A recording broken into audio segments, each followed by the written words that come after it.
You are listening to the Marc Guzman Podcast Experience.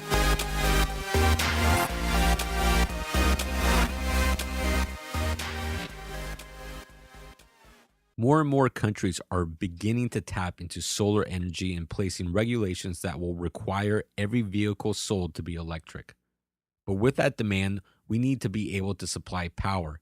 That's where solar energy comes into play. It's clean, efficient, and as of today, it is a sound investment with tax credits. Billy Zeier joins me on this podcast to discuss the future of solar and how you can save money with this investment.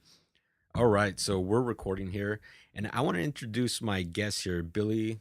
Zeier. Zeier. So like fire, but with a Z. Got it. So Billy Zeier is the Executive Energy Director of Solar Division at Clean Point Energy. At Clean Point Energy, their mission has been to integrate our communities with clean, renewable energy that makes our world not only more sustainable, but happy and healthy. Today, the state of California has become one of the nation's leaders in the switch to solar energy. So welcome, Billy, onto the podcast. Appreciate it. Yeah. Now, your office is located over there in Point Richmond, right? That's right. Yeah, right in downtown Point Richmond, right on Washington Avenue, 124. Right on the street, can't miss us. If you're familiar with downtown Point Richmond, you know the Native American statue that's right there, or Starbucks. Everybody knows Starbucks. Yeah. Just A right lot across of people the street. don't know about Point Richmond, though, as a small little area.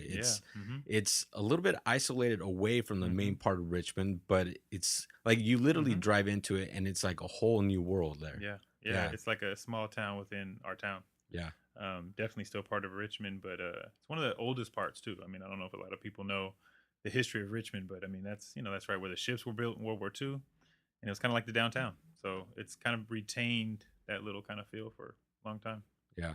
Now, how you and I met, we have a funny and very interesting story here. So I found Clean Point Energy on Instagram. I hit you up, invited you for the podcast. I'm Insta famous. Insta famous, yep.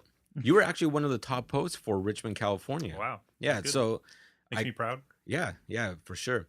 So I hit you up on the DM and invited you to the podcast, and you said, yes, let's do the podcast, but why don't we meet ahead of time, get to know each other? Well, I mean, you got to make sure that, whoever's going to put you on blast on a radio, you have a little bit of understanding of what they're trying to do and who they are. I mean, there's too many people getting duped into crazy things nowadays. But, yeah, for sure. But we also, obviously, I'm sure you told the story that there's an extra layer, too, of finding out that, you got to filter. I know who you are. I know people that know you, so we're good. Yeah. I'm not worried, but I appreciate the invitation. Yeah, and then so we met at your office. We sit down, we're talking, and in both our minds, we're like, this guy looks so familiar. And then come to find out, it clicked at the very end. I sold your parents' house a few years ago in Clear Lake. Yes, you did. Yeah. So, you're good friends with basically my aunt, Trisha Jennings, who is a great appraiser in the area. Amazing. And, I love her to death. And so she was the first person I go to in real estate to get some, who do I go to? Who do I work with? Advice. And so she sent you. She said, hey, talk to my buddy Marc. It was a smaller house. It wasn't a big paycheck for a lot of people. A lot of people could easily turned it down. But you didn't. You grabbed it, took it, and I think it was turned a couple of days. It was great. Yeah. I think it was like a 10-day close of escrow. Yeah, it was quick. Real quick. So we appreciate it. So, time goes by, right? We just keep moving with our careers. And then, next thing you know, a couple years later, you're like, hey, our paths merged again. Kind of funny how it works like that. Yeah. Cool. Okay. So we're doing the very first thing we've ever done on the podcast. Now, usually we do wine or beer tasting, but now we have Moscow mules in a paper cup, no doubt. Or is this paper or play? I can't even tell. This would be paper. Unique. Yeah, these are coffee cups. Yeah, I appreciate it. And when I said it, I kind of chuckled when you asked me what I wanted to drink. After I said like Moscow Mule, I'm like, these guys, a Moscow Mule, we got a bar in there, But I tried to give you the cider backup, but you guys came through. This is impressive. Don't doubt our ability. Yeah, this is impressive. This is impressive. Yeah, usually you drink these out of a copper mug, but we don't have copper mugs. Now Sam played it off like he didn't get the copper because he was protecting my health. I saw that. I saw that slight. Like he was like, "Hey, I heard the copper mugs are bad for your health, so I'm gonna go ahead and get the paper." Ready from a thing on a plate on a board, We'll take it though. It's dope. Appreciate it. So for the listeners that don't know what a Moscow Mule is, it's simply vodka, ginger beer, and lime juice. Super easy to make. Literally, the recipe is 2 ounces of vodka, 3 ounces of ginger beer, and a half of a lime. That's it. Educating the people. This is Yeah, great. of course. Yeah. That's what this whole show is about. Yeah, man. Teach them how to make cocktails. Like, You know what? We should start a cocktail recipe at the very beginning. Man, it sounds like that's what it was a part of the show. I feel like people are tuning in like, hey, man, did you hear about what they're making on Marc's show? Learned how to make Moscow mules. Thank you, bro. Like hugging you at the bar. So why did you choose Moscow Mule? It's just for me, it's what I drink when I go out and have a good time. And I'm not a big alcoholic appreciator in the sense of like, people say, oh, I really like gin, or man, that Hennessy is, it's got a nice richness to it. You like it simple. I really could care less of the actual alcohol taste. I wanted to taste actually as much like juice or something sweet as possible. So to me, it really just tastes like ginger, like ginger ale. So yeah. I'm like, and if it gets you a little bit happy, that's even better. So yeah, I have a buddy who drinks it all the time, and he drinks it for the exact same reason. Yeah, ginger's good for your belly. You can go out. And when I drink, in college, I played sports, and so I was always drinking like functionally to have fun, not because I appreciate the taste. But what we would do is we would get Gatorade and vodka, and we'd call it Faderade. So we would hydrate while we dehydrate. You know what I mean? We'd try and balance it out. So that's always been my what motto. Sports you play in college? I played baseball and football. Yeah. Okay. Yeah. And where at? First at Laney in Oakland, and then transferred up to UC Davis. Okay. Yeah. Mm-hmm. Okay. Had a good time. Yeah, close to my backyard where I grew up. I grew up in Fairfield by Paradise Valley, so closer. Yeah. I drive by you every day on the way up, or on the way back. Mm-hmm. Yeah. Okay, so why don't we talk about Clean Point Energy, what you do there, your responsibilities, and kind of how you ended up working at Clean Point. Yeah. Well, I mean, my history in Richmond is, first I'm born and raised here my whole life. Grew up in the community, had a lot of community support, needed a lot of community support, and so very thankful for what I got. So once I got out of here and got to college and I graduated, first thing I could think of to do that was most worth my time was to come back and work in the community. So I immediately got a job at our local Boys and Girls Club here in El Sobrani, Richmond Hills, and pretty much worked there for about a decade. Had a couple of 4-year terms with a couple of other Boys and Girls Clubs, national jobs, kind of traveling around doing training and stuff. But I always ended up back there. So basically about 10 years working there. It was the most important thing to me to come back and help. And so after about 10, 11 years, this last 2015, it kind of reached my level of just work. I'd risen to the executive director position and was managing the whole place. And it's tough. Nonprofit is really tough. You have you got 14, 15 bosses, and you're obviously trying to work for the people, and you're trying to mitigate between an officious fundraising position and an actual position where you're working with the community on the ground and helping them get the services they need and counseling them and ensuring that they feel safe and all those stuff that happens in a nonprofit, and especially a nonprofit that serves kids after school. If you guys don't know, Boys and Girls Club is an after-school program for kids. It's basically free. We charge $25 for the whole year. It's really kind of a nominal fee. But so it was just a hard road after a while. And so what I felt like as I started getting towards the end of it, and it was getting real tough and difficult, hard on my family. I had a new young boy. So I go, what can I do that would be just as impactful for our community? Something that's powerful, something that I can get behind, kind of mission-driven, something that I can actually be good at and know about. And so I started thinking, and what came to my mind is solar. Solar is the cutting edge. It's the future, and we all need to take a stand on climate change. And this is kind of the biggest way that we can do that, most efficient way we can do that. So I decided to start a company. Yeah, great. Mm-hmm. Now, did you hear the latest news today? No, what happened about today? So Elon Musk. And I got some news today. Yeah, wow, this is breaking news. This show is great. So literally this morning, I saw an article that Elon Musk just finalized terms in a contract with South Australia because I guess they're having a big power issue going on right now. Okay. And Elon Musk went onto Twitter and says, hey, if you guys want to reach out to me, I can solve your problem in 100 days. So they called him on I could solve your problem in 100 days. In 100 days. He gave him like a day limit. Exactly. I love that dude. That dude's great. Exactly. Yeah. So they literally called him up and said, hey, if you're serious about this, let's talk. So they signed the contract. They just signed it, I believe, yesterday, just broke out this morning, and finalized it. he's going to build the world's biggest battery for them to contain all the power, solar energy that they can have to power their entire infrastructure. Wow. And the time limit, including to build it and install it in South Australia, is 100 days. Otherwise, it's free. What is he, the domino of solar? Like, this is crazy. Like, Yeah.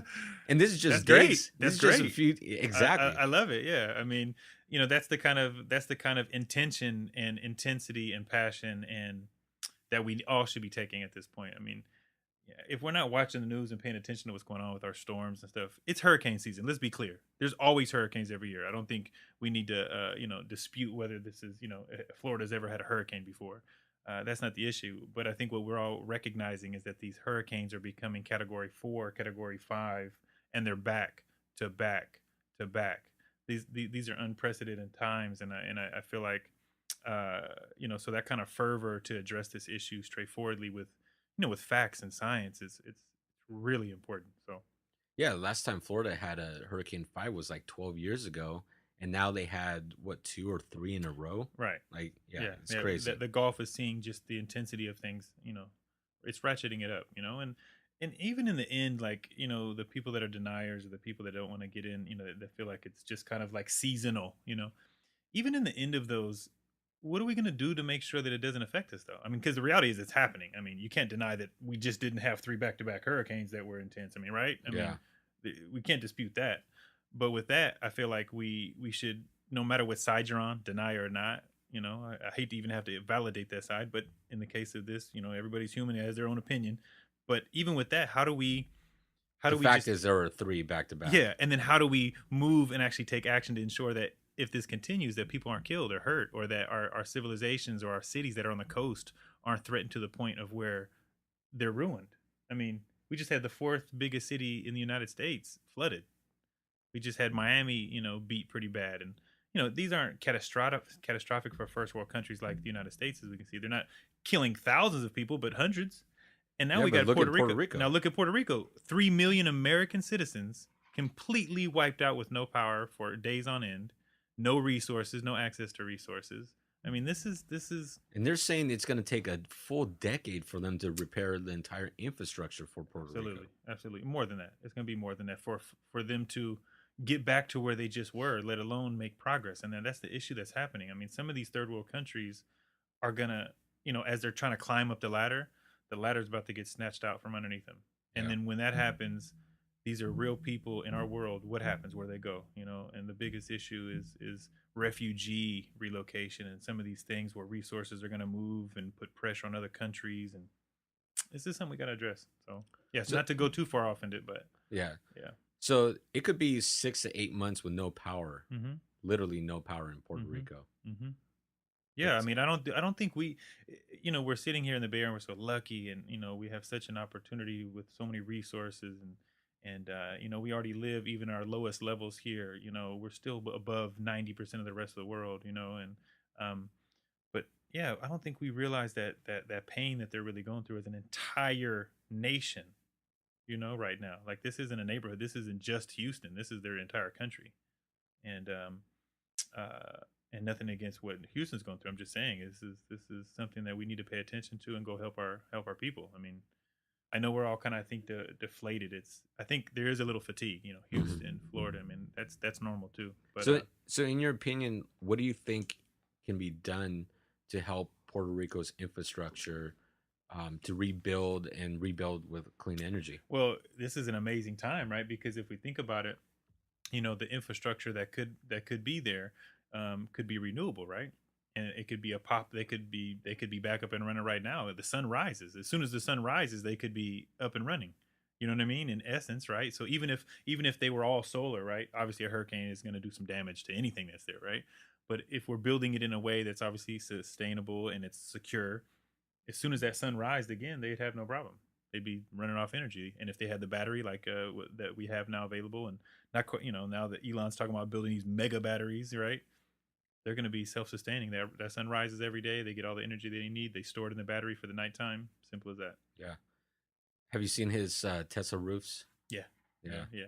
Everybody talks about that. That's one thing I got to give it to him. He, those roofs have everybody that I talk to. almost everybody that I dig into a conversation about solar, they mention those roofs. That's Now, something that people are really into. now Yeah. is Tesla going to be installing the roofs directly themselves, or are they going to be contracting out to various solar companies? And I Well, know Tesla just bought Solar City, yeah, so they do have their own installers and they do have their own opportunity to do that. So yeah, so I think they're going to utilize the Solar City infrastructure to do those installations. And I think they're still debating on whether they want to certify other people to do those installations. For instance, right now, my company, Clean Point Energy, we are certified Tesla car charger installers, so that we install their car chargers, right? And you have to go through a certification for that, and so we're partnered with them on that. We were also partnered with them on the wall batteries, but they just recently cut that off, and now they're the only ones that are doing wall battery installations. So they have, backup batteries, that the same thing that they're talking about doing for, South Australia. But we can currently do those for homeowners now. I mean, so but Tesla is kind of holding that on their own for right now. They kind of want to, I think, monopolize that for a while and get a few installs. yeah. I think eventually they'll have to license that out. I hope so. I hope so. It would yeah, be great. If it catches on big enough, I'm hoping it gets too big for their own britches and they have to get some help. I mean, well, that's where little companies like mine, can really benefit.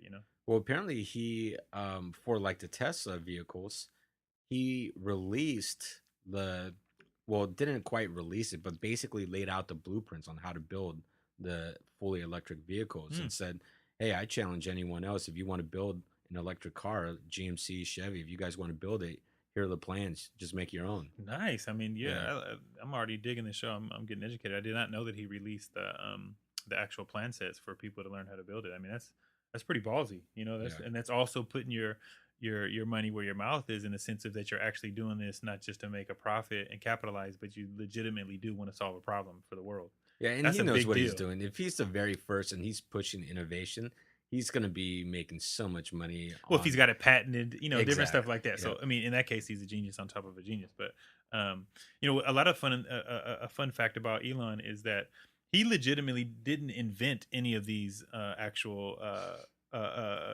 things that he's implementing. Like, he didn't invent the electric car. He didn't invent, e-commerce, like with PayPal, even though he was a part of that crew. Or solar He didn't invent panels. solar panels. He's just an amazing organizer and an amazing person in regards to marketing and then getting the right people to take the wheel and build upon that wheel. You know what I mean? And so I think he needs to be recognized for that. But I think a lot of people think that he's like a genius inventor. Like he's an Yeah. Einstein or some of these other. He's not that. That's not necessarily his thing. Nonetheless, he'll be just as impactful. But I think that needs to be understood too. Yeah. Yeah, and we'll get off Tesla and Oh yeah, Elon yeah, Musk, it's fine. but the final thing I'm going to say is that he also announced that he's planning by 2024 we're going to be having a Tesla like space station on Mars. Yeah, he's got It- 100 it's people. He's it- got 100 women and 100 men that have signed up for one-way tickets to Mars. Like, I mean, are we even saying this in real life right now? Like, I We are. kind of sound like people are might listen to this and be like, dude, these guys are way out there. They're talking about some crazy. No, seriously, look it up. It's factual. One-way tickets to Mars. We're gonna colonize Mars, and he's gonna do it. Like, They have the designs for the planes or the Yeah. ships he's already and the talking. bases. Not only has he talked about the planes and the ships, he's talking about the process of getting up there. So he's talking about how much the tickets are going to cost, how long it's going to take to get there, what life will kind of look like up there. I mean, he's taking it to a whole new level. I mean, Yeah. this is, and that goes to show you that, I mean, people are legitimately worried about maybe us not being able to sustainably stay on this planet. So Like, he we announced might that need to have somewhere else to go. So he announced that he wants to build a lunar base that we can send supplies to. On And the, then from on the moon, you mean? Yeah. Uh-huh. And then from there, we can then send supplies and people to Mars, basically like a hopping station, right? Okay, yeah. So that makes sense. So Lockheed then announces that, and they announced it, I believe, sometime this week, but they announced that they're working on building a space station or a spaceship that can launch off and go to the moon to their own Lockheed station on the moon. Mm-hmm. So I think what we're about to see is something very incredible in our lifetime. Mm-hmm. You're going to start seeing these private companies racing to be the number one or number two Yeah. company on the actual moon. Yeah, going to be the Uber and Lyft of getting to Mars. I think one of these what this also brings up is science and when we pick and choose to believe in science. Like, obviously we have this capability to get to the moon. Like, we're creating, things based on rational, scientific theory and modeling to create equipment to get to the moon, right? Those same scientists are the same people that are also telling us that we have climate change. But I don't understand why those same people aren't believed in the same way. They say, hey, we can build a ship to get to the moon, right? We've done it before. We can build another one to do that. And they're like, oh, okay, that sounds great. It's going to be awesome. And they're also saying, oh, by the way, climate change is real. 97% of us say it's real. I don't know. I mean, I don't want to beat that horse, but I mean, that to me just it's dumbfounding. Yeah, I mean, politics and also money too. Yeah. You have money in a lot of corporations, when the majority, if 80-90% of their funds come from fossil fuels, they're not going to be really pushing clean energy. You know what would be amazing is if those same people just decided to be the solar company. Hey, Chevron, go solar. Hey, own it. I don't care if you own it. Just do the right thing. Like, you can make all the money on that too. Like, Yeah. what's the, I get it though. It's not as simple as that. I get it. You've built in a big, huge infrastructure, right? They've got all the refineries around the world, and they've done all these, amazing, infrastructural things that cost a lot of money, a lot of time and energy. But just get honest and be like, you know what? We're gonna start digressing, and we're gonna just take that money that we start pulling back and invest it in the new wave, and just be straightforward about where you're going. Buy up all the little solar companies and start implementing or supporting, and Yeah. just invest in something is going to be the future. Like, to me, the weirdest thing is that their lack of vision in regards to that. Like, I don't know. I guess it's easier to just stay where they are and milk it. I guess. Yeah. It's probably easier. I guess what it comes down to. Yeah, you get comfortable, Yeah, and especially corporations, and Yeah. there's so many different aspects to it. But Mhm. it's very easy for everyone, even shareholders, to get very comfortable to be getting that paycheck or to see their portfolio rise because of it. Yeah. So let's talk about your vision. Yeah, agreed. Okay. Yeah, And let's do let's talk about your vision with clean energy Mhm. and the clients that you're helping. Now, Yeah. are most of your clients homeowners, business owners? Mhm. Who are they? Yeah, so the majority of our clients are residential customers, but we also do commercial, small and medium-sized commercial. That's actually where we really want to show the world that we're better than our competitors. We feel like we really know how to speak small business. We know what they're going through, and we know how to get them connected to the right financial resources, and obviously just project manage it in a way that makes it easiest for them. So yeah, I mean, our vision is really just to kind of get as much clean energy in our community as possible, be the leader. We want to win Richmond first. That's where we're based, and then obviously expand from there. Um, but yeah, we just want to be a part of the solution. When I go to sleep at night, I want to know that all my energy is being renewed, for no pun intended. But I'm a mission-driven guy, so I want to leave a legacy of something that's my son will enjoy and my grandkids will enjoy. Yeah. Now, when we were meeting at your Mm-hmm. office, you kind of broke down the mathematics Mhm. very quickly and briefly for me Mm-hmm. on the benefits. Now, Yeah. a lot of people still don't understand how the financing or even the cost. They Mm-hmm. hear the cost of, oh, it's going to cost me 25 grand, 30 grand, or Right. 50, 60 grand, or 100 grand on bigger buildings, Uh-huh. right? And that's all they know. Yeah. But there's a lot of tax credits and Yeah. benefits and financing. And then when you figure in the cost of savings from your regular PG&E bill, Yes. Yeah. So the articulation of it is this: to be simple. We guarantee that anybody that we work with, if you are, whatever you're spending on PG&E electricity right now, we guarantee you that we can save you 20% immediately. Period. With zero money down on the financing for your solar system.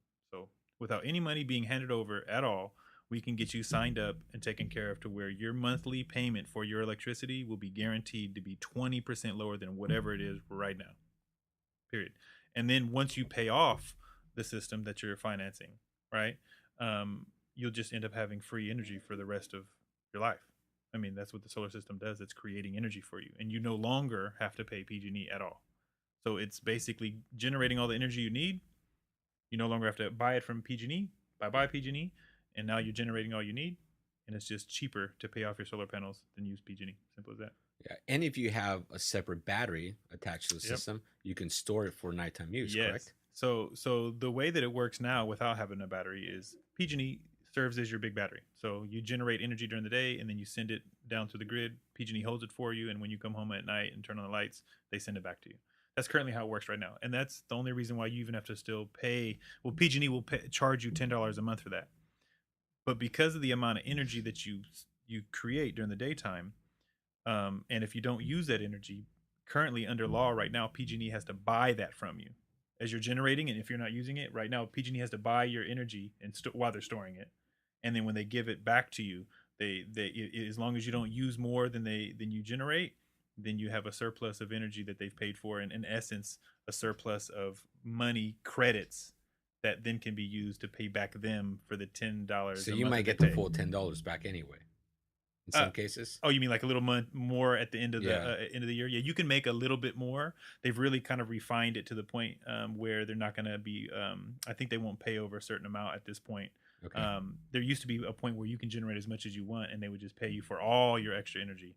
But as the last couple of years have gotten a little tighter for PG&E, they found a way to lobby to not pay you for all the extra energy that you generate. They're only going to pay you actually just enough to eliminate their monthly charge, if that makes sense. Okay. Now, would it make sense to buy a system and install it with a battery? Yeah. So the battery is, gives you energy independence, 100%. So, I mean, at that point, you legitimately at all times, no matter if there's a blackout, like say we have a PG&E blackout, right? At this point, even with solar, if you don't have a battery, you're still subjected to the blackout at nighttime.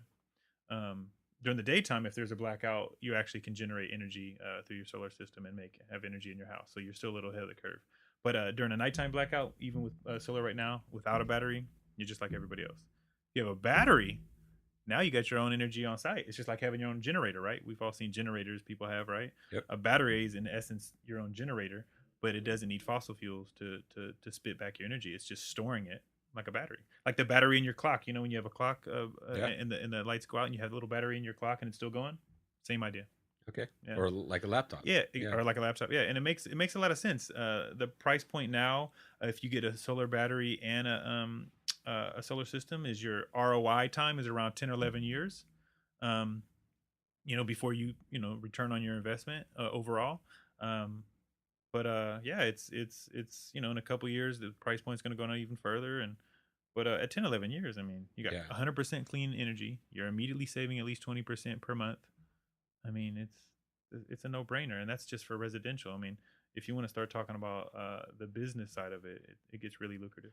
Yeah, so I manage a commercial building here in Richmond, and it's 5 stories. There's about 35 suites in there, and large space, and we probably pay about, I want to say about $38,000 a month just in electricity. It's crazy how much. They're working on the idea of completely do the math. What's 20% off 38,000? Yeah, it's a lot of money. It is. So they're currently working on working with a consultant to completely revamp, put solar, and tie that in. Oh, good. But they've already started moving that way. They've started with a consulting process, and that's kind of where they're at. Oh, okay, yeah. Let me know how I can help. Okay, we'll do. Yeah, we'll talk after this. Yeah, I mean, and I think we talked about the incentives, right? The tax breaks and all the stuff that they're. We did, but for the listeners, why don't you go ahead? Yeah, sure. I can explain it. Yeah. So I mean, everybody, no matter residential or commercial, if you go solar, you're guaranteed 30% back from the government. So whatever the total cost of your solar system, $10,000, let's say. Now, is that a deduction or is that a complete It's a tax credit. So a simple way that I explain it is that, all right, say you're going to get $3,000 back this year from your taxes. You do your taxes, $3,000. You're going to get $3,000 back because you had a lot of write-off. You go solar and you buy a $10,000 system, well, you're going to get 30% back of that. So that's what, $3,000, right? So now you're going to get back $6,000 on your taxes. Okay. Does that make sense? Yep. Simple as that, right? So it's direct cash back then. Direct cash back. So what if you were going to pay $3,000 in this year's taxes, and then you got a solar system? It was $10,000, and you get $3,000 back. Well, now you're not going to have to pay $3,000. You're going to be net neutral. Make sense? Yep. Simple as that. Okay. It's very simple math. Yeah. So yeah, but that's one of being in real estate. That's one of the biggest confusions with people Mm-hmm. is the mathematics behind it. Mm-hmm. You know, a lot of people still don't understand it. Mm-hmm. They don't get how it works and the cost. And like I Mm-hmm. said before, they hear that big cost and they're like, I can't afford this. Yeah, it's what I try and explain to people is it say you do nothing, right? You know about solar, but you go, oh man, I heard you got to buy it. You know, something you got to buy. You know, it is something you have to buy. But if you don't go solar and you just stay where you are in PG&E, you're paying 20% more right now. Period. I mean, simple as that. And it's not clean, renewable energy. It's not the energy that is helping our earth. It is not the energy that we need in order to be sustainable here, so that our grandkids will have clean places to live, so that we won't have to worry about refugees, flying all over the country or us losing cities on the coast. I mean, that's the reality of it. So it's cheaper and better for the world. And so I mean, hopefully that's enough inspiration for people, and I think, once we start looking at the math, I just explained that 30% tax credit, that's for all residential people and commercial. But now the commercial side has an amazing piece that is available to them. So for instance, this commercial building you're speaking of, they buy a $10,000 system, right? They get the 30% off, so they get $3,000 off, right? So now really it's only a $7,000 system. But because it's a business and it's allowed to buy equipment, right? Now we all have businesses now, right? You can take that business equipment that you just added to your building. It can be written off in depreciation. So you can write off up to 60% of the total cost of that equipment that you just put on your business the first year. Wow. So let me make sure this is clear. So you buy a $10,000 system, you get 30% off top. Done. That's already in stone for everybody. So your true cost at this point is 7,000. Right, 7,000 as of right now with the 30% first. Then if you're a business, you can then write another 60% off of that 10,000.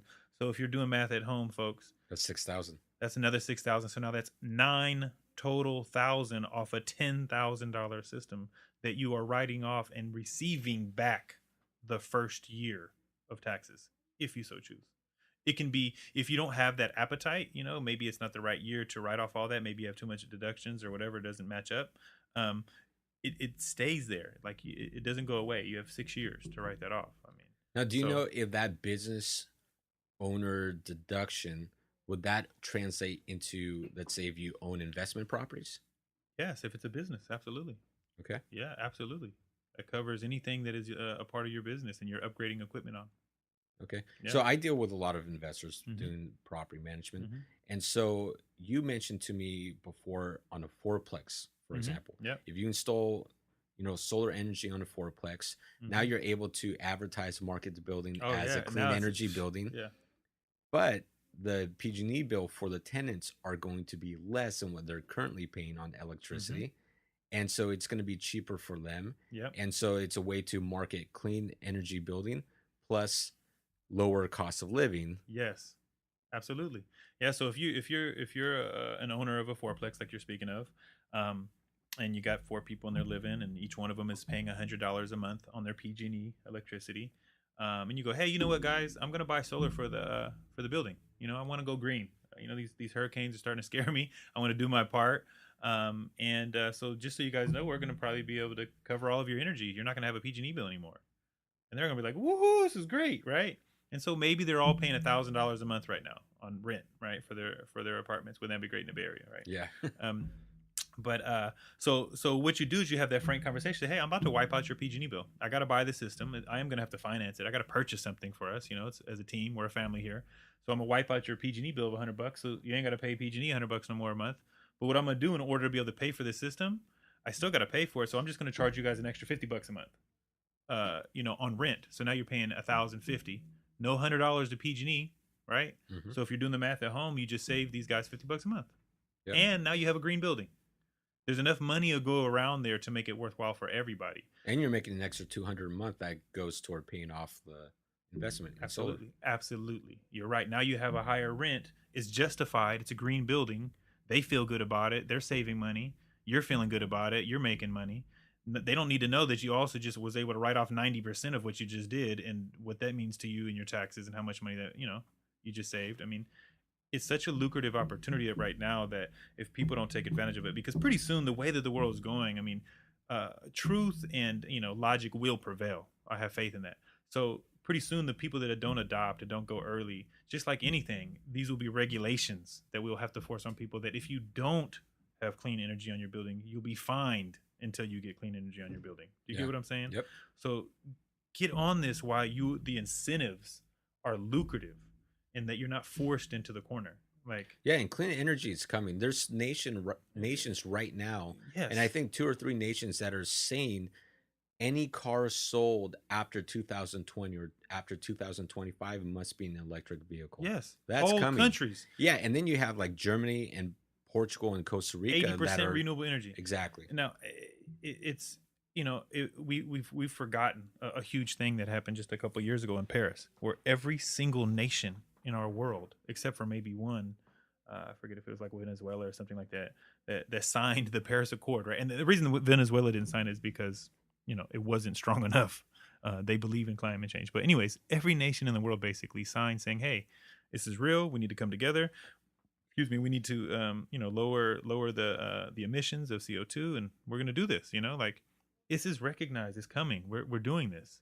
Now it's just really up who is going to be the leader, who is going to be the one that takes the charge and is the innovator and that's implementing it the most, and who's manufacturing it, and who has all the technology so that we can actually be in charge. I mean, if we deny it as a nation at this point, we're pulling ourselves back into an area where we're going to be watching other people lead us around, and that's what really irritates me. I mean, this is small American business. All my people are from here. All my people are local, installing, financing, consulting it, project managing it, office. I mean, there's so many jobs to be had in this American soil business, right? I mean, we have to put them on our own American houses. You can't outsource that, really. You know what I'm saying? Yeah. Like, these are real life jobs. So to turn our back on this industry has just been really kind of ridiculous at the highest level. I mean, it's still, California, we're pretty lucky. We're California's definitely making a big push. Yes. And in fact, Sam and I were talking, I believe, yesterday about the various nations that are putting additional control restrictions and requiring that vehicles are fully electric by whatever year. And I believe you had said 2024 for California. Every new vehicle in California must be electric. So something like that, around that range. So it's definitely coming. Well, yeah, here's a good stat for you. I mean, currently, right now, in law, PG&E has to have 30% renewable energy being generating through their grid by 2020. It has to be at least 30%. If they don't have 30% renewable energy being produced by all their plants by 2020, they're going to be fined millions of dollars every single day they don't meet that standard. Then by 2030, they have to have 50%. Oh, so it's already coming. And then they have a thing on the books by 2045 that 100% of California has to be renewable energy. This is law. This is where we're going. This isn't a game, like, so for people that are staring at it going, I don't know, I don't know. I'm going to wait for the next model to come out, or, you're going to keep waiting on it. You're going to wait on it to the point where, first of all, you're losing money every day. And then you're going to end up waiting until, because the mathematics works right now. Right now, yeah. What are you waiting for? For when you are forced to do it, and you have to, it's mandatory. You just have to do it. Yeah. And there's no benefit for it. You're just gonna, like, there's no tax write off. There's no. Yeah, it's like dealing with a few property investors that they're looking at, let's say, buying a fourplex or a 7-8 unit building right now, but they don't want to pull the trigger on it because they want to wait until the market dips down again in a year or two. But it's like, wait a minute. The money and the return works now. Makes sense right now. So yeah, this is the time. Yeah, this is the bottom of the market for this. In the bank, right? Yeah, pull the trigger now. Yeah, I'm telling people that for zero money out of your pocket, zero, you can play with financiers' money, which you can finance the entire thing for zero money down, and instantly you're already saving 20% on your month-to-month costs, right? Right now, and you have all these tax benefits that are kicking you on the back end. Right? You have zero penalties if you want to pay back this thing, if you're financing it 20, 25 years, whatever you're 15, 20, whatever you want to finance it over. Zero penalties if you pay it off early. So there's no gotcha game in this. Yeah. There's now, Yeah. Now let's talk about the drawbacks and limitations Sure. right now to Okay. solar, because Uh-huh. eventually solar is going to become the trend, and just all the data, the statistics, you see it, eventually it'll be super cheap. Um, Well, how much cheaper does it need to get? well, true, yeah, but it will continue as Yeah. time goes I on, mean, getting the cheaper last and 6 cheaper. years is dropped 65% in the cost of equipment. Yeah. So, what are the biggest limitations and drawbacks that you're dealing with right now with solar energy? As of right now, just the scare of these tariffs from our administration to the nations overseas that are currently the manufacturers of our world. China, just to be straightforward, they're the manufacturer of the world. Most of the panels are being manufactured in China. We have tons of other people that are doing it too, but those panels really make it really affordable, right? I mean, they're creating them at a rate that allows for us to really beat great price points, and so we've had this scare of international trade tariffs on some of this equipment coming into America. And so there's been a scare of some of the major companies going and gobbling up a bunch of these, this equipment while the price is right now, right? But inevitably, that's raised the price for the rest of us, middle and small Yeah. guys. So our equipment has actually kind of shot back up in regards to my business model in the last couple of months because of the scare of all this, backing out of the climate accord, the Paris Climate Accord, and just talking about these tariffs has really scared some of the people that are in the industry to kind of start making some money now because they're worried it's going to go away. So, What about the equipment itself? Are mhm. there any limitations right now to solar? Mm. I mean, limitations. The only limitations I would say, you're not going to get production if you have a tree hanging over your house, right? If you have a physical obstruction on your roof, I mean, that is a limitation. I mean, so if you don't have any sunlight hitting your roof, or you don't have land available to put solar so you can capture the rays of the sun, that would be a limitation. So if you live in Muir Woods, can't go solar really. That's not something that you're going to be able to do. But because we have community solar farms like Marin Clean Energy and Sonoma Clean Power, these are kind of like third-party renewable energy companies that are like creating these solar farms that have collaborated with PG&E to send their clean energy through PG&E's grid and allow the homeowners to use that clean energy. So that's an innovative way to ensure that everybody gets access to clean energy. So as those companies grow, that's also going to be helpful for those people that can't directly produce their own. I've seen some like Mhm. pictures of some of those farms, and Mhm. it's really impressive. We got 'Cause- one out here on Richmond Parkway, out here by the dump. If you've ever been on Richmond Parkway, come and by the shooting range out there. It's a huge solar farm. Okay, Yeah, I'll have to that's check it Marine out. Clean Energy. Can you see it from Richmond Yeah, Parkway? you can see it on the when you're driving by, Okay, and that's Marine Clean Energy. nice. We'll have Mhm. to check it out. Yeah, it's cool. It's a Yeah. big old solar farm. Now, would the energy they produce, if it goes through PG&E, does that count toward PG&E's like 30%? Yes, that's exactly why they partnered with them. Okay. Absolutely, yes. It was a partnership to, PG&E and us solar companies are frenemies. I mean, they were forced to work with us. That's how it's working. That's the the economics of it is they don't like us. They only work with us because they have to, because they need our solar power that's on the top of their customer's roof to go through their grid so they can count it towards their state mandate. Because if they don't meet that state mandate, then they're going to stand to lose a lot more money than if they didn't do this. Does that make sense? So Yeah. it makes more sense for them to give away their electricity customers to us versus getting penalized for not having enough renewable energy going through there. Okay. Yeah. Now, a program or a term that we've heard is net energy metering. Yeah. So why don't you explain what that is, how Mhm. it affects, the Yeah. entire industry?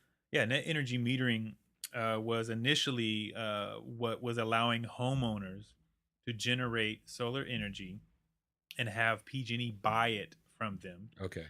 And basically, if they overproduced, basically they produced more than they used in their home, whatever was left over in that battery at PG&E had to pay them for that at a pretty good high rate. And so homeowners that went solar, 4 or 5 years ago, actually get checks back at the end of the year for their overproduction. And that was a great thing, like that was super cool. And so, but now, because of PG&E is getting closer to meeting their state mandate. Actually, to be clear, they just met their 30% state mandate, and it's 2017, right? So they just met 30% in 2017, even though they didn't have to meet it until 2020, right? And so what they did, as soon as they saw that they were about to meet it so early, they immediately went back into lobbyist mode and started trying to lobby to lower the rate that they had to pay back homeowners for net energy metering. So they were successful. And so now they've got it down to a rate that they pay the homeowners only basically just enough to cover the new fee that they now have passed on to the homeowners for being their backup battery, which is fair though. I mean, they do own the infrastructure. I mean, PG&E, here's another thing too. PG&E is a great company. They've done an amazing job with the infrastructure. They've always done really well, I think, in managing our power. I mean, just to be clear, so they should be paid for the infrastructure that we're using every day. So I'm not mad at that. I mean, that's fair, you know. So they're charging $10 a month to customers, and so what they're doing now for the net energy metering currently, the way it works is that customers can overproduce just enough to cover that $10 a month. So basically, $120 a month to be using PG&E as your backup battery. And so they'll get you back down to zero. Does that make sense? Got it. Yeah. Okay. Yeah. It's funny. I'm in the industry, so I feel like I get it, but I'm always trying to check myself to see, you know, how the articulation is, because people that don't stare at this industry every day, it's important to try and get that message out. So hopefully, you know, people are getting it. If not, I would be happy to sit down with anybody and show them in pictures and different stuff that kind of helps. Because I know on the radio, you know, it's just words flying around. Yeah. But you know, definitely willing to show and help. Yeah, we'll go ahead and link up your website too and everything. Yeah. And That'd be cool. if you have anything else for us that you want us to link up in the description, YouTube, Facebook, just give it to us, and we'll go ahead and we'll share that'd be it great. with Yeah, everyone. I definitely will. Yeah. Now, what do you think the country is dragging its feet in implementing a lot more like renewable energy when the stats and the data are out there? I think you said it great and very clearly early. You know, we have industry and we have these companies that are very much invested in fossil fuels, and they've really put their roots down really deep, not only here in America, but now they're multinational companies. And here's another thing: these companies started out as American companies. You know, Chevron, Standard Oil, I think Exxon. I think they're all American companies originally. But what happens is they get so big, they become multinational companies. And so the reality of it is most of their money now is coming from outside of the United States, or at least is getting close to. So I think what's happening is their allegiance to the business of, or the needs of America, I think is getting strained. And I think that is a big conversation. You know, they're looking at China and India, some of these other countries that are thinking about going through their industrial revolution. And they're going, man, do you know how much money we could make if everybody in India bought a car that we already have the infrastructure to build right now and use the oil and our, you know, like the car companies and they're like, dude, we're already built for them. We're waiting for them. Now you're trying to tell me we have to change our whole infrastructure to do electric cars when our payday is about to happen with India and China. And I think that's a real business concern. That's very interesting. I've never thought of it that way. Yeah, absolutely. They're just licking their chops at the Industrial Revolution for these huge companies. I mean, these huge countries.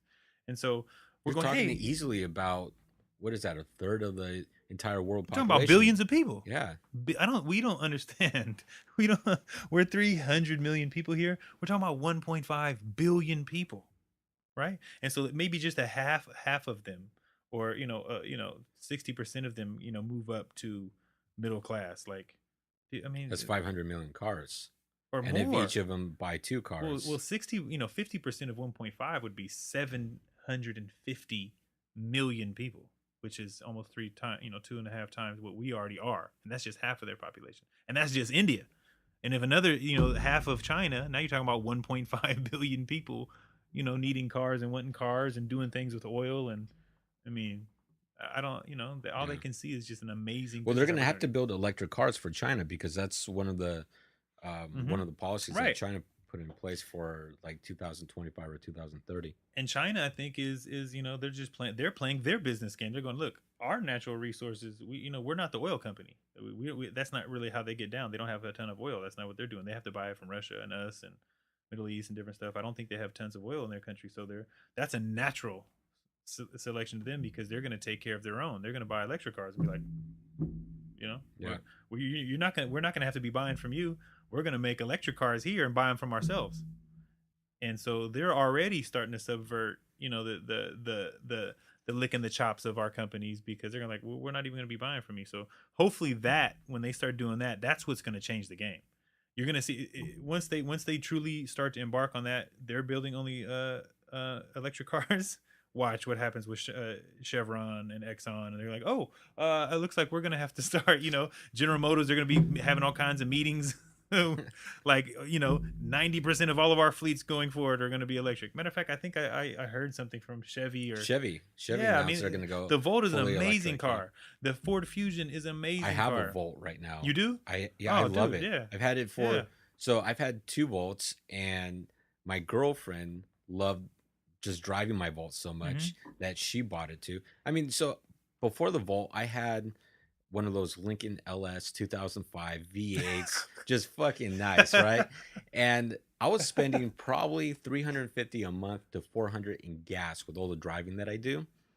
I switched over to a Volt and I leased it through when they first launched it. It was $300 a month lease, and I was spending maybe $50 to $60 a month in gas tops, and then you add maybe another $50 in energy, $400 out the door. So for the cost of gas, I had a brand new car, and it covered the entire expense of driving. It's just good business at this point.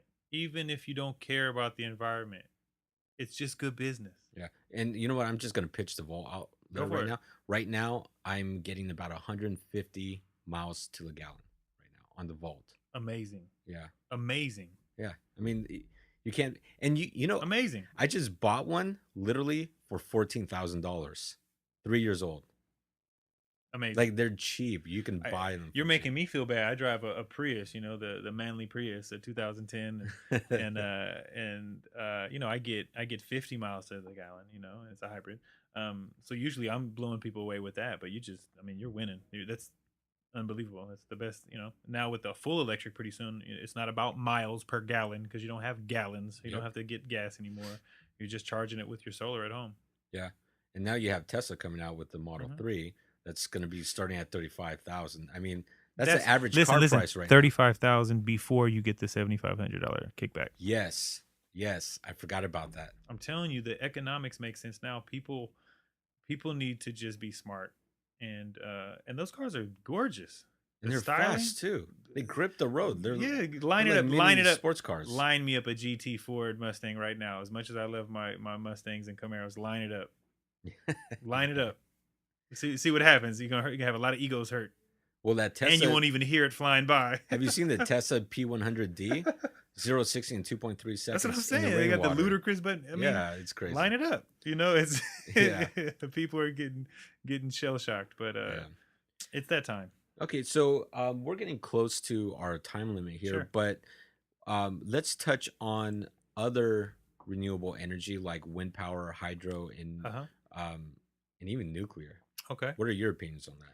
I mean, obviously, I'm a solar guy, and so I've decided to say that solar is the most efficient and cleanest and opportunistic way to get clean energy for our communities and our country, because it matches our current infrastructure right now. Like, we all have roofs. We already have the grid in place. You don't have to change any electrical wiring or anything. It's literally just putting a piece of equipment that's streamlined with your roof, and you can run, in one day. So with that being said, hydro, water, and nuclear, these are all different ways that I think you can generate power that will still be needed. And especially in certain regions across the world where it makes more sense. We're in California. We got a lot of sun. Our weather's perfect for it. Again, we have an infrastructure built for that. So it makes a lot of sense. But there's a lot of places that, don't get as much sun. Yeah, if you're in the Amazon, it might be a little tough. Exactly. Or here we go again. Like, so like, you live in Muir Woods. Can't go solar. But, maybe there's a river that runs behind your house. Or, they got these new cool things like these turbines now. The technology is going crazy. They're not wind turbines, but they're turbines that we can put in our pipes in our house. Okay. So that whenever you flush the toilet or run water, the water goes through your pipes. There's a turbine in there. So when the water goes through, it uses that energy and hits the turbine, and creates energy that sends right back into your house. Now, how much energy does that create? Well, depending on how many turbines you have in the different pieces of your pipes, right? But these are technologies and things that they're working on to capture all energy. That just seems common sense that every building should be built with that. You see, we're starting to find out, and people are starting to understand that all energy doesn't disappear.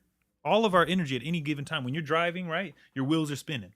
And that's part of what the Prius is. That when you're driving and your wheels are spinning, the way that the Prius generates electricity is when I hit the brakes, that friction from my wheels spinning forward.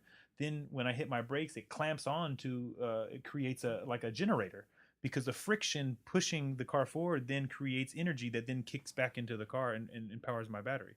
So what I'm trying to get is like we've all heard every action has an opposite and equal reaction, right? We've all heard that kind of piece of science. That it's absolutely true. The energy does not disappear. It just keeps moving. It goes somewhere else. It transfers. Yeah. So it transfers. So if any way that we can just continue to, capture the energy and the movement, like water just simply going out of your house. Before, it just kind of died and, just went out and sat in a pool. But imagine capturing that force and that energy moving out. It happens every day. So these are little things that they're starting to implement that I think will help in places that maybe can't use solar, stuff like that. Nuclear is obviously very volatile, And well, we saw what happened with Japan. So it's very powerful, very very efficient. It is ultimately, I guess you can call it clean, but it's just so volatile, and in order to make it just takes so much. There's so many issues, so much security, so much. You have to have like teams, people guarding it. You ain't got to guard your solar panels. Yep. So that one to me I think is very controversial. Wind, wind is awesome, but the structures needed currently in order to generate enough wind. If you've noticed those big windmills when you go down to LA, right, on the hills. Yeah, going by like Tracy. And, they're kind of right. I mean, there's something to be seen. Can you put houses there right now? And you know what I'm saying? Like you can't put houses there. As we grow in population, and some of those don't move either. They're just I think I don't know why some of them don't move. So, they have much more mechanical issues, and so they're getting pretty good at some of these really small wind turbines that you could put on your roof as well, right? But guess what? If the wind ain't blowing, right? Yep. The sun rises every day, and so that's undeniable. Yeah. Okay, great. Now, why don't you tell the listeners the best way they can contact you, whether it's website, your phone number, if they're interested in contacting you about solar? Sure. I mean, I have actually two opportunities. One obviously is my phone number, our business line. It's 530, which is kind of an interesting area code. Everybody's like, "Where's 530?" And that was like, "Did you mess up? Did you mean 510? We're in 510, right? You know that? No, it's 530. It's Northern California. Yeah, like it's like the area that nobody in California even exists. But it's funny because I went to UC Davis for college, like I said earlier, and UC Davis is at the very, very bottom of the 530 area code, and then every other town, if you can even call them towns, or Northeast California, that are literally the most unoccupied part of our whole state. So it's 530, and then it's 400-0851 is my business line to contact us. And then I have a landing page where we actually have a referral program, which I'm really excited about, where people can refer people to us and make some money, almost kind of like an at will Uber or Lyft, but for referring solar. And that's at www.cleanpointenergy.info. And you go on there, and if you know somebody that wants to go solar, business or residential, just put their first, last name and an email. Simple as that. Hit send. I get an email going, "Hey, this guy, is interested in solar. Give him a call or give him an email, and I'll contact him and let him know that you sent me. You have an opportunity to put your name there, so I know how to pay you. And if they go solar with us, we pay you $300 for every single one." Perfect. Perfect. So we'll link you up on Facebook, YouTube, iTunes. We're on Facebook, Instagram, Twitter. We have all that. I got a young man actually who went through my Boys and Girls Club, who's currently graduating from Sonoma State. His name is Jabri Jenkins. He's been awesome. He's starting to kickstart our social media. It sounds like it's working a little bit. You told me that I was trending number one on Richmond. Like, I mean, you were. I'm okay with that. So I'm gonna have to tell Jabri that he's doing a great job, and he's graduating in marketing from Sonoma State right now. So I'm proud of him. He went to my Boys and Girls Club as a young man, and now he's doing big things. Yeah, perfect. Yeah. So thank you again for coming on to the podcast, and hopefully we'll have you again sometime soon. Yeah, definitely appreciate it. The Moscow meal's dope. I'll just come for that. All right. Contact Billy and get your consultation for solar energy. The tax credits and the money you save is well worth it. He's located in Richmond, California, specifically in Point Richmond, and they service the entire Bay Area. If you own an investment property, the numbers work with this type of investment. Thank you to our producer, Sam Lubman, for doing a phenomenal job on these podcasts. Make sure to like, comment, and share the podcast. Thank you for listening, and make sure to subscribe. I really want to thank all of you for listening. It means the world to me, and I hope today's episode provides you value in your day-to-day life. I created this podcast to help showcase the many great people that live in this world and help share some knowledge that I've learned along the way in life. Again, thank you for listening. Check out our sponsors, and I'll catch you on the next episode.